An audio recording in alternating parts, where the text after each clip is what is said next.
You're watching the Crypto Market Update with your host, Chris Marshall, your home for the latest crypto news, reviews, and updates that can be found around the block. If this is your first time here, then we would like to thank you for watching. If you enjoy the show, please like, subscribe, and share with anyone that you believe needs this type of content in their life.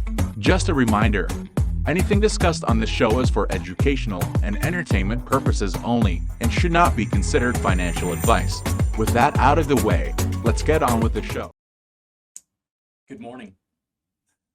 Not exactly certain what happened with my live stream, but my camera stopped working, so I had to shut it down. And I think we're good to go now. So let's go ahead and start. Good morning. Welcome to today's weekly crypto market forecast every Monday morning. I am here to talk about some of the events that are coming up in the week that might have an effect on your favorite crypto. Today's episode is brought to us by OTEC, Ocala's Blockchain, Crypto, and Technology Innovation Council. If you're in the Ocala area and you're into tech, look them up on Facebook at www.facebook.com/Ocala Tech Council. They have meetups every Tuesday night. For the month of March, they are meeting at Symmetry Coffee Co. downtown. So go ahead and check them out. There should be a link down below. In today's market forecast, we're going to be taking a look at a couple crypto events happening around the crypto sphere that might have an effect on your favorite crypto. But first, let's take a look at the crypto market.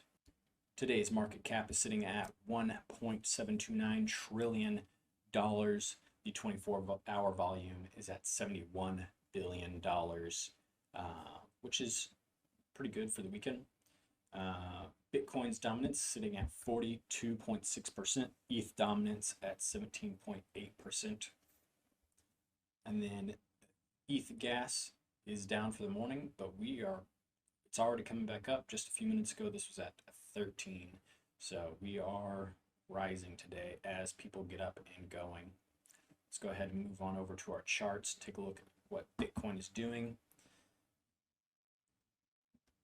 I've been following this overall larger channel for months now, and you can see we are still sitting at the bottom of this channel. But most recently, after we came out of this long extended down cycle from our all-time high, you can see that we started to form a bearish flag, and also a potential bearish pennant pattern. We have came up and hit the bottom of that bearish pennant. Mainly for this week, I'm watching to see if we come up and we retest the top of this bearish pennant pattern. And if we do, we're likely to probably come back down. Eventually, we're going to fall down below it. And then I'll be looking to see if we hit and use this bottom line as a support, a very short-term support for a bearish flag pattern. It may also just fall straight through that all the way down to our long-term support, this white channel somewhere around probably 34.5 to 34,000. In the short term, if we come up and retest this resistance line at the top of the bearish pennant pattern, we could be seeing anywhere between 44.5, somewhere around 44.5, give or take 500. And that is Bitcoin. All right. Now let's move on to some events. All right. So it looks like today, here in about an hour, we are going to be getting an update on some inflation expectations. Who knows where that's going to lead and what that is going to do to crypto. So far, looking at the charts, crypto market is not too scared of it. We also have day one of the Internet 2.0 conference happening in Las Vegas today. They have a few keynote speakers talking about blockchain and crypto. I don't expect a whole lot out of that conference. Something might come of today's events, but nothing too insane. Virtuality also is holding an Enter the Metaverse conference in Paris this week on Thursday and Friday. I think we could see some cool innovation coming out of that.